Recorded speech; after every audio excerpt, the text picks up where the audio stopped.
This evening, I want to talk to you about your ascendant sign. And I'm excited to bring this talk to you because this is going to be about how your ascendant sign is your path, it's your chosen path. And it is also what actually activates the entire chart, as most of you who understand astrology know. And so, no matter what planet you're using, whether it is the North Node, right? The ascendant is the path that you can take to the North Node. If it's your Mars, for energy, for instance, the Mars, it would be like your engine. It's the things that you do and the activities that you take, right? So if the ascendant is the path, the Mars is the engine running the car on the path. So everybody's got a role to take, and the ascendant is that road that you're taking. And so I thought that a lot of astrologers talk about the ascendant, and you can look up your ascendant sign in so many ways. But what about the things that block you from that road?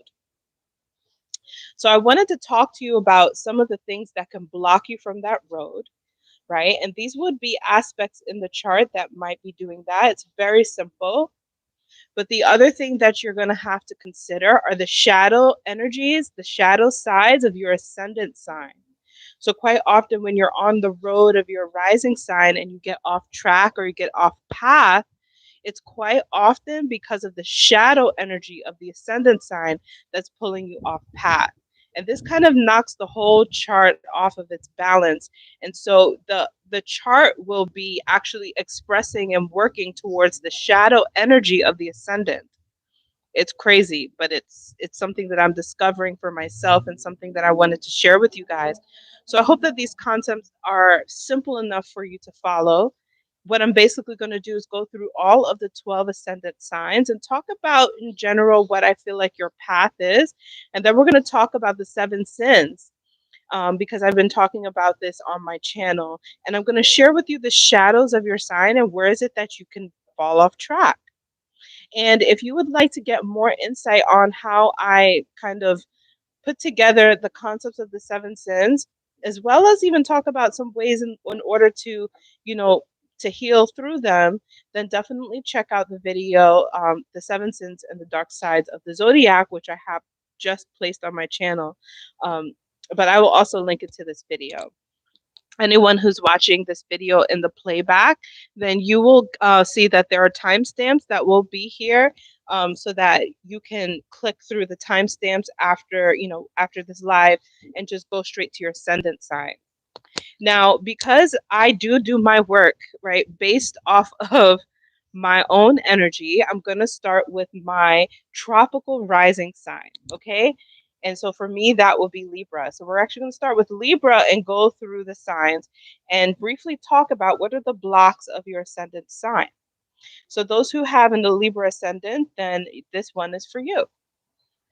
So for my Libra ascendant types out there, the road that you're supposed to be taking is one of appreciation of art and artistry and creativity. It is also one of balance and equality for Libra ascendants.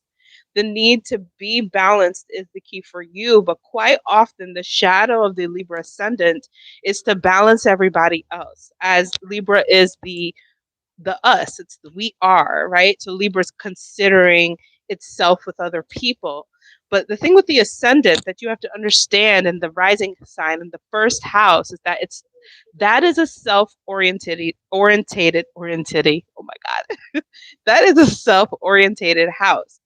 So when Libra comes here, the Libra rising is actually quite confused because it's thinking about other people and people pleasing other people and not actually taking care of its own path, which is to discover its artistry and appreciation for art. So the shadow side of Libra, which I'll pull from the seven sins, is quite often pride. Pride becomes one of the main shadows of Libra because of the need for justice.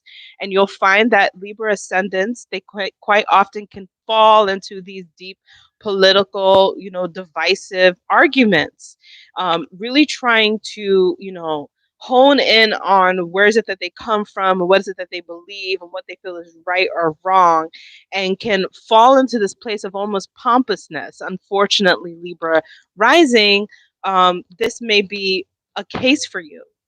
So for your rising sign, now Libra sun, Libra moon, this is a different story. Like they might actually can indulge a little bit in their pompousness, but the rising sign is a sign that everybody sees you, right? It's connected to that public image, that first impression energy.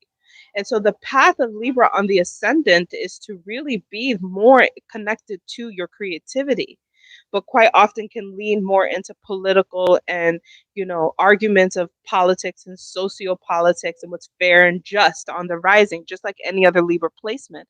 But then you get off track. You get off track on the rising sign. And so let's say that you're really diving deep into your own pride and wanting people to get what you're doing.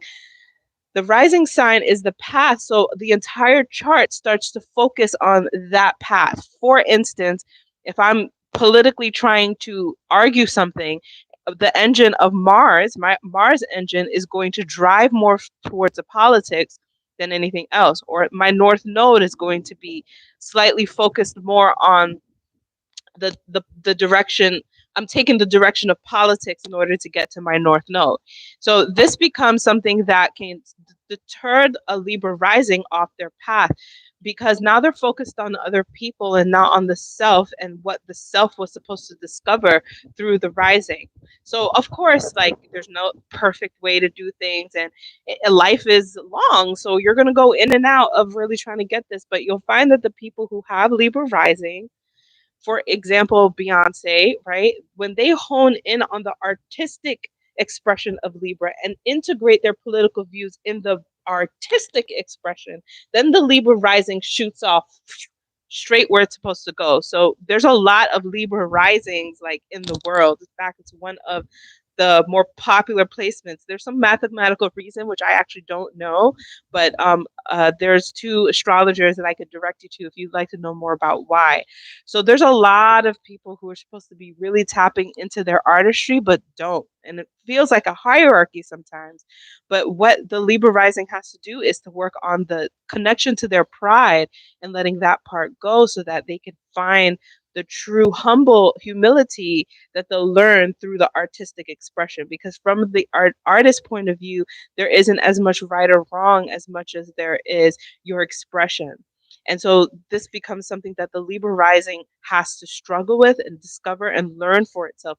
It has to literally learn how to appreciate its own art and creative hand as it walks through the rising sign. So when I am talking about tropical Libra, but just because I know a little bit about the nakshatras, and I know some people say, well, it's not the same thing, but I'm still going to include the nakshatras because there are certain Libra nakshatras that are very deceptive, especially through their beauty and all of that. So they can put on this kind of show or concept, but it's not real. It's not going to actually be anything authentic, right? Especially if it's like tied into politics. That's where like Libra sun, Libra moon, these things can be way more like they can get away with more things. But the thing is that if you're talking about the rising sign and they're walking on the path of the rising, they're required to understand the true rules of the rising, because the rising is literally the strongest part of the chart. Okay. So you have to really hone in on the shadows when you're looking at the rising sign. So let's move on to Scorpio. Okay, so Scorpio rising is naturally going to be connected to wrath. Okay, and all of the signs actually have, secondary and tertiary shadows. But these are the ones that I would say are your primary ones. Okay, so when you're looking at the Scorpio rising, it's plutonium based, right? And so the energy is naturally wanting to hide itself. But and the Scorpio sun and a moon and other placements could, but on the rising, it's supposed to be more out in the open. So you're literally taking what is secret about you or sacred about you and putting it more on the forefront. Okay. But the thing here is that Libra rising, sorry, not Libra, Scorpio risings deal with a trust issue. And so the sin or the shadow of wrath becomes the thing that you'll see. And it's almost like an undercurrent. You won't see it as vivaciously right away, but it is an undercurrent. And so you may like have fears about putting yourself out there, and then once you do, you discover that get rejection, or you get really petty people or really superficial people instead of people who go more in depth. And so it causes you to turn into the wrath section. It could also cause you to be more, like I said, there's secondary and tertiaries. So it could also cause you to be more lustful and more like just using your sexual knowledge and sexual intelligence versus the actual path, which is to literally just share your sacredness to the world. Okay, so that would be, anything from, how well you take care of yourself, or what were the things that you experience that kind of put you in a place where you had to overcome it, sharing your secrets to the world. What are the things that maybe you've even lied about? I was watching a Secret Service person today who talked about how to detect liars, right? And also how to get people to basically comprehend what you're saying. This is a very Scorpio rising path. It's like understanding how to read people, how to be more vulnerable than a typical Scorpio would be, but also being able to navigate the fact that you're going to be more sensitive. You're going to feel like you need to protect yourself more, and can fall into the pits of rage and dealing with, the world, because this is a secret part that this is a secret placement that is on the rising. So these people are, naturally supposed to hone in on their investigativeness, their ability to basically, break down people's psychology, and the ability to do it on the rising becomes a lot more savvy and also quicker, a lot more instant, more like right when you first meet someone. So these are skills and things that could help shape the Scorpio rising to be more open and sacred with the public eye. Okay, so then now the next one would be Sagittarius. So if you're a Sagittarius rising, your path is about, clearly it's about teaching, and it's about spreading the word, or spreading the knowledge, or spreading the light. Okay, but because Sagittarius falls into the lustful and the gluttony, it's quite often that this becomes a placement that is basically trying to penetrate everyone on a physical or sexual level, instead of understanding its true energy, which is teaching penetration. So the path becomes more about indulging in your students, or indulging in the people who seem to like need your help or need your guidance. And so the Sagittarius rising, again, like when you start to fall in the shadow, the whole chart starts to move towards those things. So if you consider the fact that you're working with children, and how you're also like penetrating children with knowledge, or whoever is not children, but it doesn't have to just be children, it's just students. There's like creating this because you got a lot of masculine energy that needs to come out, and so it needs to be like felt by others with Sagittarius rising, and experience. You want people to experience you, and you want to have those experiences. So the experience itself is almost like a fantasy that one could like remember or tap more into. That's kind of your path. Your path is to develop these experiences in your life so that you could be able to go back and teach people about it. But sometimes Sagittarius rising falls into lust. And so when it's time for them to teach, there is no lesson. It's just them like indulging in a gluttonous way from the things that they had experienced, but there's no actual lesson, or, oh, this is something that I feel like you could take away from it. So they lose that kind of like, they lose that penetration, that real penetrative ability, because they kind of saved it for themselves, or just kind of got all up engulfed in their own experience and forgot that this was also about teaching. So the Sagittarius rising energy is about honing in on their path of the teacher, and really being able to develop like a real boundaries situation with whoever is your students, or whoever it is that you're coaching. Okay, so moving from Sag into Capricorn. Now, the Capricorn rising is one that is leveled of patience. Capricorn rising is about whatever it is that you want to manifest, that you're doing it in a way that is slow and steady. Okay, but here's the thing: is that Capricorn rising quite often falls in the opposite of their actual energy, and they become so slow and steady that it's slothful. Okay, the things become more casual, the things become less formal, and so the whole chart starts to take on the shadow of the ascendant, and you start to engine your way with Mars, right, towards just the things that are easier for you, or the things that, this is a Capricorn person. Capricorn rising person can appear to be somebody that's working really hard, that's got a lot of their shit together, but aren't actually walking in their true path, right? Because they weren't patient enough to take that road and to craft it and crave it. So they're plan Bers, right? In the Capricorn rising can be typical plan Bers. They can fall for their plan B situation because of the lack of patience. So especially like if you have like Capricorn rising and you have Mars, Mars is an important factor when we're looking at the rising, because Mars is the natural planetary ruler of the first house. So you want to look at Mars as well as your ruler. So the ruler of Capricorn is Saturn, but I would also look at your Mars, because these two are deeply affected when you're looking at Capricorn rising. Okay. So for example, if you're a Capricorn rising, you got like Mars at like Aries, it's so hard to actually hone in on that patience. It becomes even more about choosing the easier route out. And so this is the shadow of sloth that can quite often happen with Capricorn rising. And it may not even appear to be that way because, like I said, they're plan Bers. So they might have settled on the plan B and just, went for that. So that was the easy way out. They still look like they're working hard, but they actually should have slowed down, because the true calling would be there when they took their time. There's a lot of fear with Capricorn rising and the Earth rising that have to do with feeling like they're going to be broke. And so this is why often they fall in the greed sector of shadows. And so Capricorn rising secondary is greed.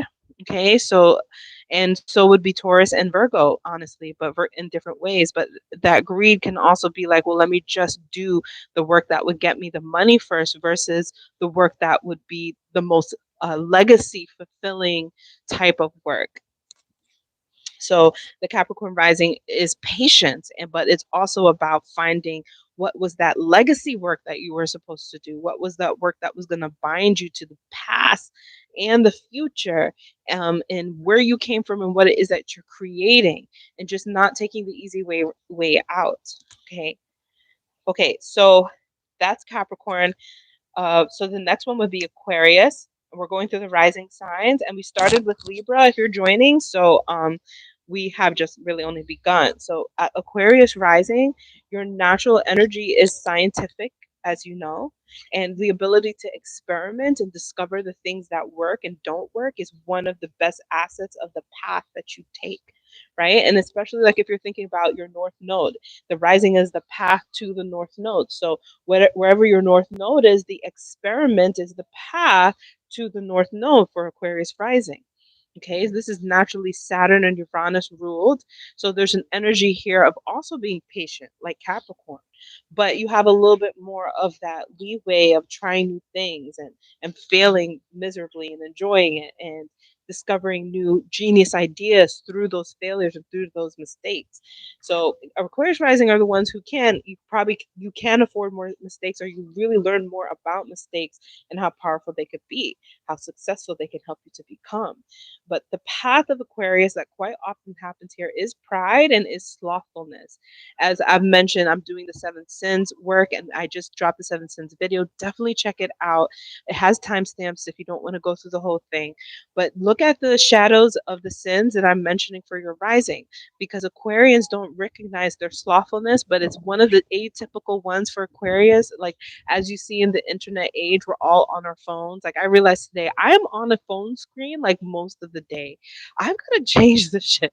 So like Aquarius rules over the internet, and so you could see how people can be slothful, can kind of lose their motivation just scrolling through the internet. So that's one way that Aquarius rising could manifest slothfulness, but it could be in other ways. And a lot of people don't know what slothfulness is. It has a lot to do with taking the easy way out, being more casual, not taking care of self. This also happens heavy for Capricorn and Aquarius rising, but Aquarius rising especially. the ability to take care of yourself, like being able to wash your face, to just do the typical things.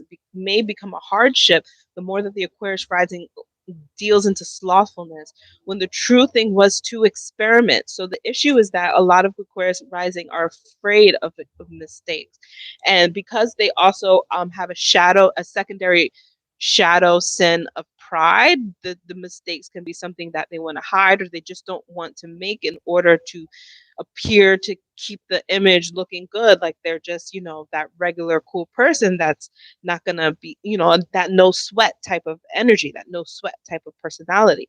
But the path of the Aquarius rising is to experiment, so it is about being able to let go of pride and embrace humility, and understand that it is about experiencing what it is to be foolish and what it is to be embarrassing. And when you are able to embrace those, then your Aquarius rising will take off. Well, quite often, Aquarius rising will fall into taking the easy way or easier way out, um, like their Capricorn brethren, because of the Saturnian energy. Aquarius doesn't have to be patient in the same way that a Capricorn does. They have to be patient with the fact that it's going to take them time to find the solution, because the solution is going to be discovered through the experiments and the mistakes. Okay, so moving forward, after Aquarius, we have Pisces. Now, Pisces rising is a very beautiful rising that a lot of people don't give. It's underestimated, and quite often one of the ones that aren't seen. But you'll find that the people who have Pisces rising, when they hone in on their path, right? Because the rising is the path that you take. So with Pisces, it becomes about swimming through the oceans of whatever ocean it is. It's not always the literal ocean. It could be the ocean of your college. It could be the ocean of your home. It could be the ocean of just the world, like just all these people in the world. And how do you go fishing for the thing that is going to, like, the hook? It's about finding that hook in that thing that, like, everybody knows you for, because that first house is identity. So Pisces rising is about discovering, well, what is my niche? What is my hook? What is my first statement? What is that suave thing that gets people to know who it is that I am, without directly saying who it is that I am? So it's a very artistic place as well, similar to Libra, but in a very, in a different way. Now, the issue with Pisces is also slothfulness, but I'd also actually say that has a lot to do with lust, because of that energy of the first house. This is also these people may find the need to lust after things or want things to come towards them. And they may not always show that to be the case, but you'll see it in the sense of, it's a typical, like, okay, when the ascendant falls into the shadow, the entire chart starts to move like that ascendant, on that path of the ascendant. So if it's lusty, then Mars becomes even more, you know, casual, even more, one night stand type of things. Wherever Mars is, it doesn't matter, because Mars is the engine on the ascendant, right? So when you're Pisces ascendant, wherever your Mars is, Mars becomes even more lustier instead of engine based. Okay. And so with Pisces, this becomes kind of like taking your time, but also and having very little effort, but also getting a lot of sexual and sensual attention, things that can distract you. Desirability becomes something that is like a fantasy that you can fall into. And so you may have lost the fact that you were supposed to be finding, like, this way about yourself that is kind of like chameleon, and kind of like hooking yourself into different atmospheres and different oceans. And you may actually do that and still fall in the lustful spot, right? Because Pisces is the place where everything goes. So the ascendant can actually discover the hook, but still be more, they can actually operate as in finding that hook, but still deep diving more into the shadow and the sin. Okay. And so now we kind of like can like lose you to one ocean, versus the fact that you were supposed to be kind of going into all of these different oceans, and practicing your hook, and practicing what are the things that what are the things that you would adapt to with those oceans, and what are the things that you would, where would you change your skin, change your clothes when you're, hanging out with these guys versus these guys, but you kind of like might have got lost with, a couple of people that you thought were kind of hot and got stuck in that one ocean. So that happens quite often with Pisces rising, or that's how I would say that the sins are kind of like misdirecting you out of the true purpose and the path of it. Okay. So now we can go on to the Aries, and you'll see that there's only 7 sins. So a lot of them, are going to overlap clearly. Now, Aries is naturally lusty and wrathful first, more than people would think, because a lot of people might say lusty first, but wrathful is actually definitely there for Aries rising. And the path of Aries rising is naturally to be the leader. Right? And you're going to know if you're Aries rising and you've been too lustful or too wrathful, if you have to sit and fight with somebody else about your authority. That happens a lot with Aries rising when they're off track, because people start to question, like, if they can trust you, if they can follow your lead. They don't believe that you really are a leader, or you might have other people claiming to be the leader in whatever domain it is that you're in. And so with Aries rising, the key here is to understand that this is naturally a place that is searching naturally for the lust, right? So you have to, similar to Sagittarius, very similar to Sagittarius. And so you have to be very aware of the fact that your eyes are easily distracted by, shiny things, basically. It's very similar to Libra too. I didn't mention lust in Libra because Libra is more attract lust than Aries is penetrate lust, and all that. So, but with Aries rising, the thing here is you're supposed to be that leader, but let's say you're a leader who saw something really nice, and then you, let me go look at that, and then you literally don't realize that you have people following you right into the shiny thing that's kind of leading you down that dangerous, path, that path where everybody else goes. So Aries rising, quite often the lustfulness creates an individuality, and Aries is the individual. It is self-oriented, and in the first house it's even more stronger to be that way, but they forget that they are leading people. Right? So yeah, the reason that you're individually based is because you have to have that confidence to be able to be like, follow me. But quite often you'll get upset that people followed you into something, and you're like, look, I didn't mean for you guys to think that I was the one that you're supposed to be following. I just really liked that good looking thing over there, and I wanted to go check it out. And you basically let everybody else into your own selfish desires, basically. So Aries rising has to understand that the leader is individual because of what they must do, but there are people looking to follow you. And so being aware of your own kind of desires and distractions to go into something that other people are going to be looking at you or not trusting you because they didn't really want to go there with you. And so it's not all, it's not something that, with all of the rising signs, it's not something that you have to do every day or whatever. There are times when you just want to be an individual and go your own way. You don't want to necessarily lead people, and that's absolutely fine. But understanding that your rising is the chosen path, so when you honorably walk that path, the whole chart follows that, right? If you get too lost in, and you can fall into the rabbit hole of the sins. You can, absolutely. Please watch the video that I made and how people naturally do, and their lifestyles kind of adapt to them. Your whole chart starts to adapt more to your shadow than your actual chosen path. And so that's the key there. All right, so we're moving on to Taurus rising. Okay, so Taurus rising is a Venus energy, and it has a lot to do with being also very gluttonous, but also greed is the thing that I find here with Taurus. Taurus's secondary or tertiary energy might actually be wrath. But we're going to work more with greed and gluttony for Taurus. And so if you're a Taurus rising, there's a lot of energy that is about your path being one that is fruitful. And a lot of the work that you're kind of supposed to do is like, I'm going to call it like a cupcake maker. Now, it doesn't have to be just cupcakes, but I'm using this as an example in which you kind of create all of your different flavors of cupcakes. You're like a little fruitful nurturer, harvester of different things. And then you go out into the world on your Taurus rising and you see which cupcakes people like, what flavors they like. You get validation for your creativity in Taurus rising. You get validation for the product that you're going to sell, for what made you the most resource, to know which resource to direct your attention more towards.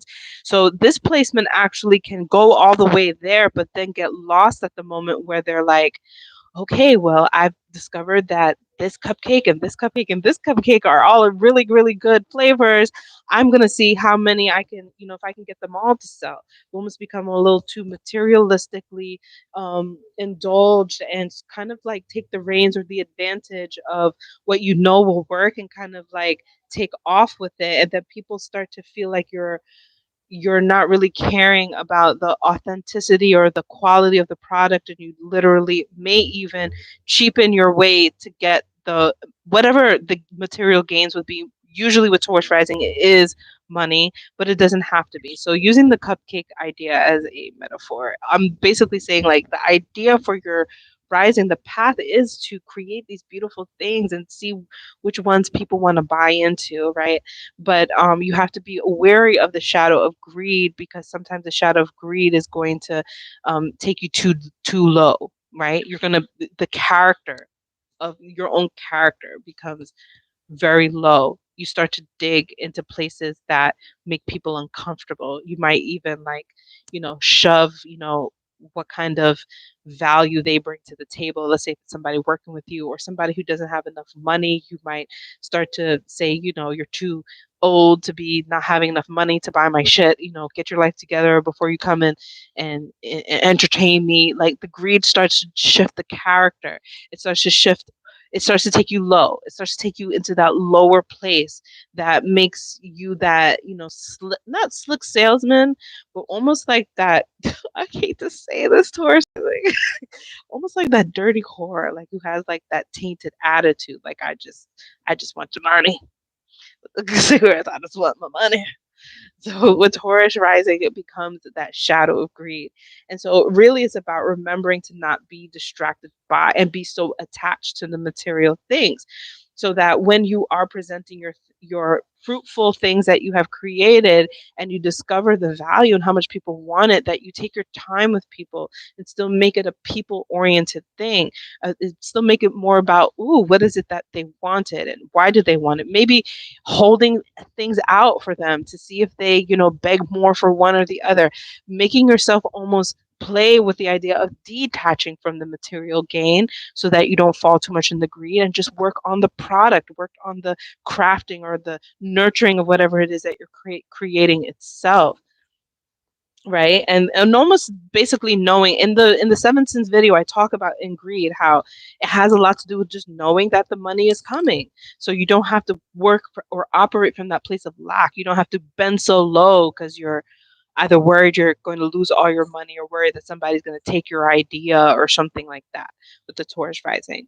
Okay, so the next is Gemini rising. So if you have a Gemini rising, you're mercurial. And so all of the Mercury signs, which are two of them, Gemini and Virgo, I've actually said that their shadows is envy. Okay, now there are other signs that are secondary to them, but Mercury primarily handles the envy because of the comparison that seems to happen with Mercury and the covertness that is happening. Like it's very covert. Now with Gemini, it's not as covert. So let's talk about it. With Gemini rising, the path here is to be the writer, right? Is to be the messenger or the writer, the one that brings the message or has a lot to say about what it is that they experienced, and so the rising is kind of the way that you're taking your way towards things. So Mars becomes the engine that is gunning the path of the rising, and the north node is the north node is sitting there, and your Gemini rising is how you get to the north node. So you're writing your way to your north node, basically writing or writing. Okay, so the thing that happens quite often is that you start to look at somebody else's paper, you start to look at somebody else's written words, or start to question your own words because of looking at somebody else's written words. Okay, so you might even feel like, like I'm so corny. I don't have what they have. So you start to distract yourself off of your path by focusing or looking at other people's paper. You're sneaking over, like when you're in class and you're sneaking over and looking at somebody's paper, that's Gemini rising with the shadow of envy. And so the whole chart, right, when you're dealing with the rising, the whole chart starts to move more towards the shadow. So you'll find yourself, it's almost like you lose the message that you wanted, and the message gets tainted because it's now focused on the other person, right? So now you start to become, hello, hi everyone, hi Marina, hi Pope Juice, hi Cat Sterling, hello. Okay, so Gemini rising starts to become the thing where the message becomes tainted because you're focused on how somebody else wrote their message. Now you're changing your message, because Gemini is the adaptation, it's adapting, right? So now you're changing your message because somebody else did it differently, and you want to kind of mock them or try to be better than them. So you kind of lose the authentic seed of the written message that you were supposed to give as a Gemini rising because you focus too much on other people. Now somebody else's shit is like influencing your shit. And this is when the whole chart starts to go off. And then the Mars is kind of like engineering itself to make sure that I beat out the competition.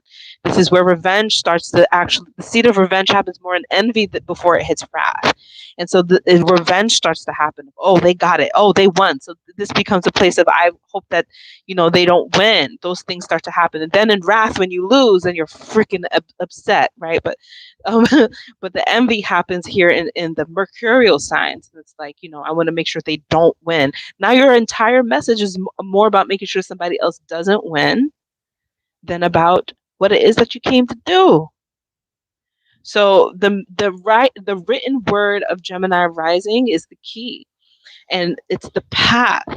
And the key and the biggest thing that you have to do to secure the shadow, because you're going to have days when you go in the shadow, but to make sure you don't go off the shadow is to go back to why you started to write what you were writing, or why you started to bring in the message of what you first had. Now, I know that this sounds really extreme, like this is a big life thing, but it doesn't have to be. And I want to show you with this Gemini rising how it doesn't have to be, because I have a friend who has Gemini rising. He does it to himself all the time.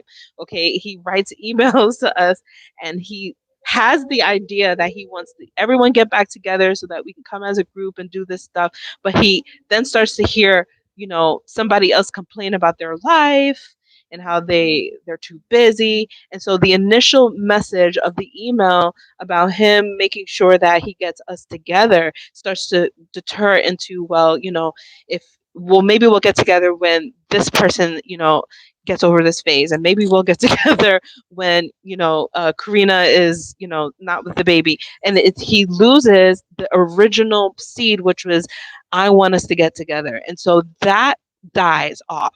That's what happens with Gemini rising. It dies off, and then everything is just about everybody else, and just kind of trying to like win over and stay on top of everyone. And it's stupid. It's like it becomes something that's very unnatural to the mercurial sign, because it's not about competitiveness, but the envy starts to become where it becomes competitiveness.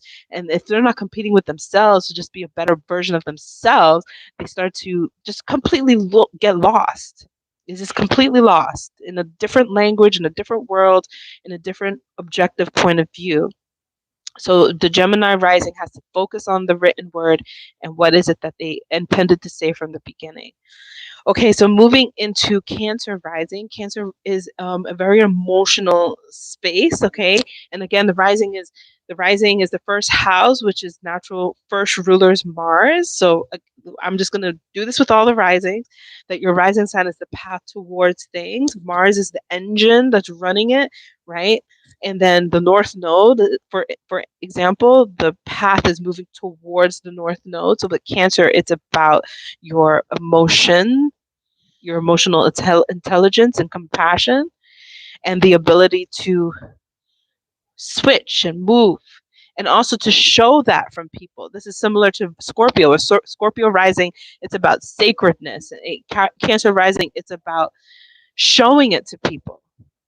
Okay, here's the thing. There's a theme with Cancer rising, and a lot of people, I didn't really realize this until doing the studies on the seven sins, because a lot of people talk about the dark side of Cancer, but it's so much more simpler than all the shit that they say. The biggest thing about Cancer is that Cancer rules over pride.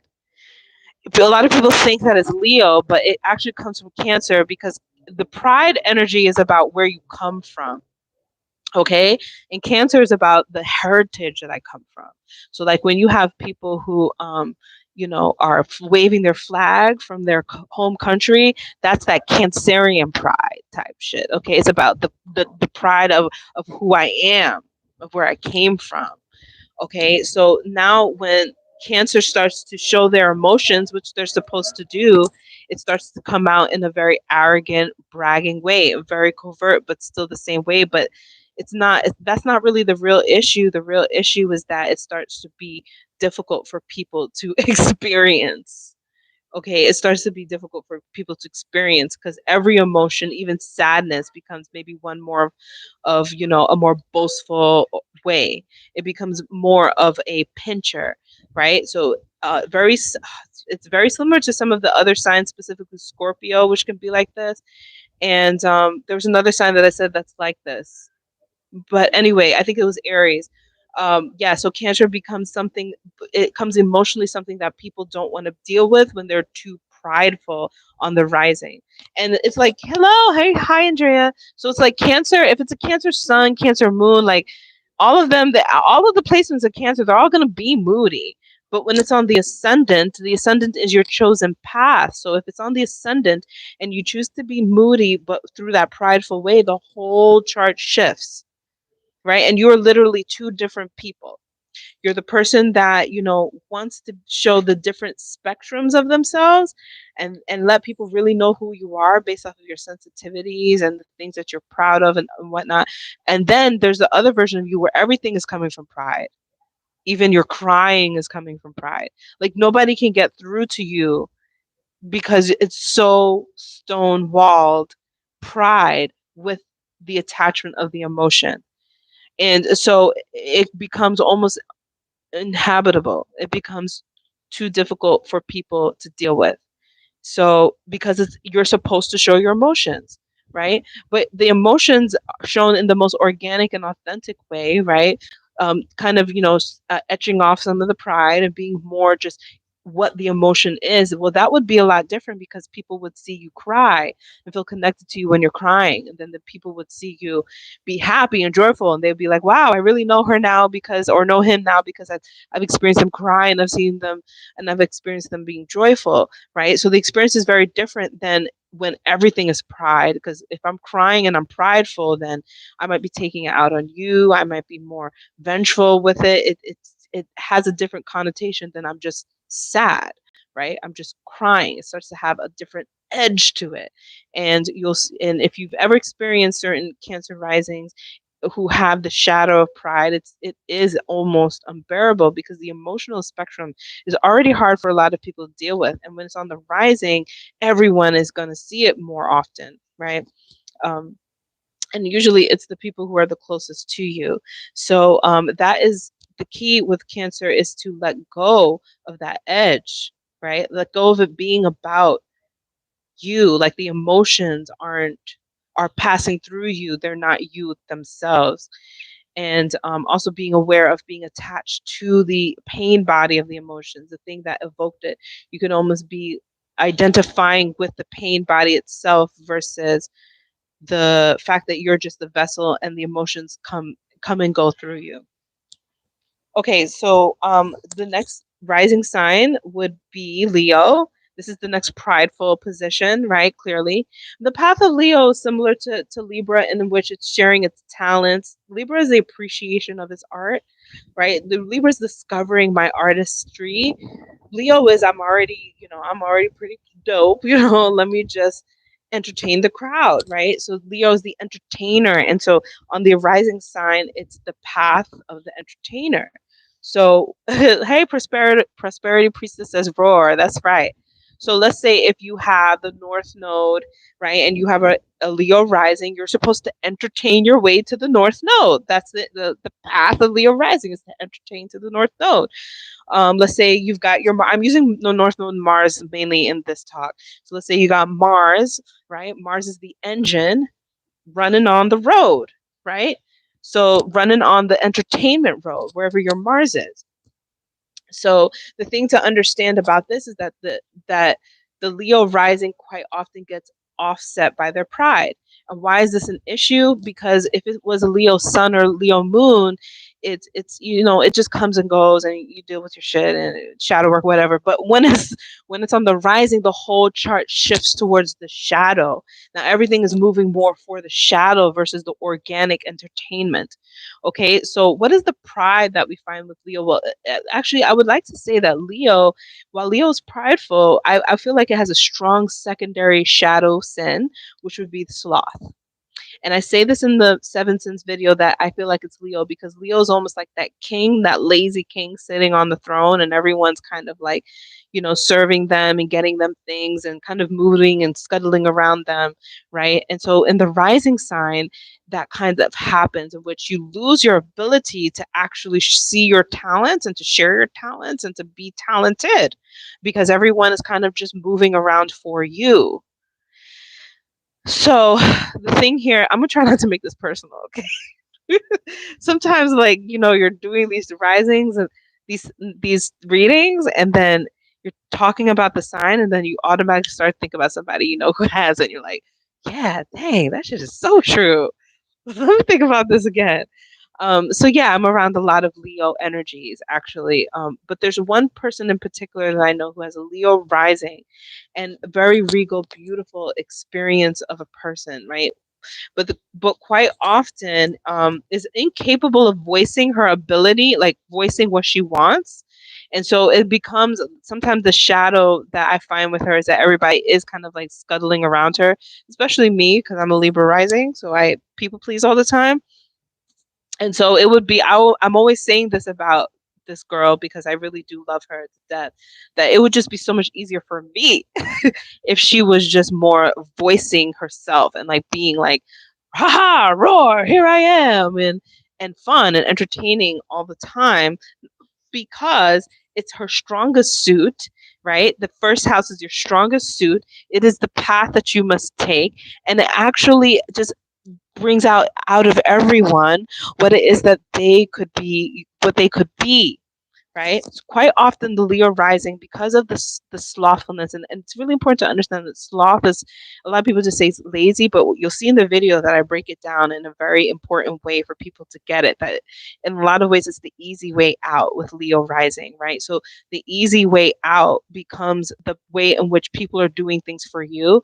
And the real idea here is that it's not like you're gonna bring in a bunch of minions to help work for you. That's when the pride starts to happen. I'm sorry if I sound very negative, but we are talking about the things that block you off your path. But the pride starts to happen here, where everyone's supposed to kind of like do things for you, right, and move around you, and you forget that you're supposed to inspire people to find their own talents and to shine at their own talents. And so quite often Leo rising, when they dig into the pride and dig into the slothfulness, the entire chart starts to push that way. And so instead of being the entertainment path, right, you're just the king. Whether you're male or female, you're just the king. Instead of being the entertainer, you're just the king. And everyone is kind of losing themselves around you. They're kind of losing like what they're capable of doing and what are the things that make them just as bright like you. So the Leo rising is the duty of entertainment itself, brings out the happiness, the joy in others, versus sucking people dry for being the ones that are running around and taking care of you. And so that is quite often what happens with the Leo rising, is that they lose their energy on that path. And then the whole chart is about, how can people, respect me? How can people, the whole chart starts to be, even the moon, everything starts to be more about like, how is it that I can get people to see who I am, or see the importance of what I am, when they already kind of did, and then they kind of fell into it. And now it's almost their lifestyle to continue showing you how important you are. and that's not always very fun for other people.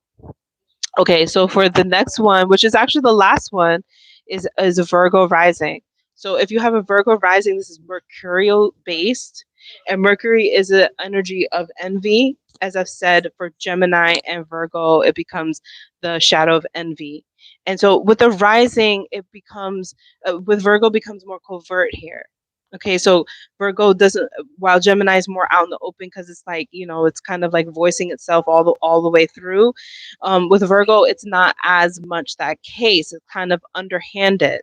And so you may not even understand why you portray or get this energy from people.